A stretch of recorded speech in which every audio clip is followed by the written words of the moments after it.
अगर पुराना राजनीतिक इतिहास देखा जाए तो डिम्पल यादव जब भी दूसरा चुनाव लड़ी है हारी, और जब भी आप पहला चुनाव कभी भी लड़ते तो रिकॉर्ड मतों से जीत होती है। तो क्या इस बार ये दोहराया जाएगा इतिहास? यही ट्रैक काम करेगा, यही ट्रैक रहेगा।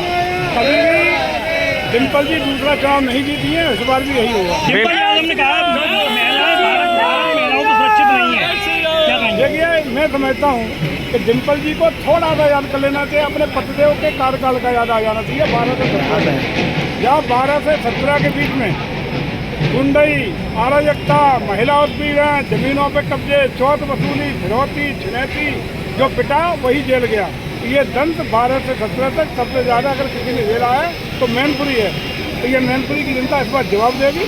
और मैं समझता हूँ कि घोषणा पत्र की बजाय अखिलेश जी को एक पत्र जारी करना चाहिए था।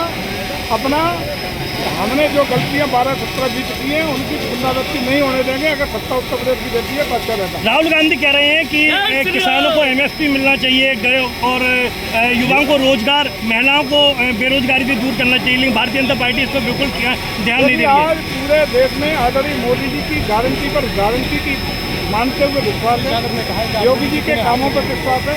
मोदी जी ने जिस तरीके से देश को ऐतिहासिक रूप से कीर्तिमान कायम करते हुए 11वीं अर्थव्यवस्था से देश को 5वीं अर्थव्यवस्था बनाया है, सामरिक दृष्टि से, आर्थिक दृष्टि से गरीब कल्याण के लिए जो योजना देने का काम किया है वो एक एक गरीब व्यक्ति तक पहुंचने का, बिना किसी राजनीतिक, सामाजिक या सांप्रदायिक बिना भेदभाव के जन जन तक पहुंचाने का काम किया है।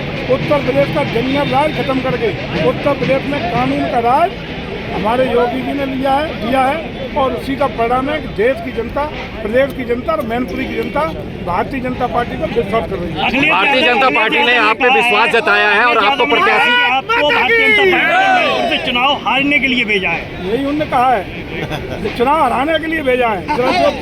भारतीय जनता पार्टी ने एक मंत्री जी ने कल ही कह दिया है, मंत्री जी को भाजपा ने चुनाव हराने के लिए भेजा है। सुन लेना मंत्री जी, भारतीय जनता पार्टी ने आप पे विश्वास जताते हुए मैनपुरी की लोकसभा सीट आपको दी है, पूरी उम्मीद के साथ दी है। इस बार किला समाजवादी पार्टी का रहेगा। आप क्या सीधा टक्कर इस बार समाजवादी प्रत्याशी डिम्पल यादव से है? प्रत्याशी के तौर पे डिम्पल यादव को आप किस तरह के प्रतिद्वंदी मानते हैं और आप किस तरह की रणनीति के तहत? हम भारतीय जनता पार्टी के नेतृत्व के आभारी हैं, कृतज्ञ हैं। जिन्होंने मैनपुरी जैसी समाजवादी पार्टी की मजबूत सीट को, उस किले को ध्वस्त करने का, जिस किले को समाजवादी पार्टी अपना किला बता दी है, उसको ध्वस्त करने का जिम्मा जैविक सिंह के ऊपर विश्वास। मंत्री जी एक सवाल, निश्चित रूप से विश्वास में खरा उतरेंगे, परिवर्तन आएगा, कमल खिलेगा, किला ध्वस्त होगा, भगवा फहराएगा। मंत्री जी आपके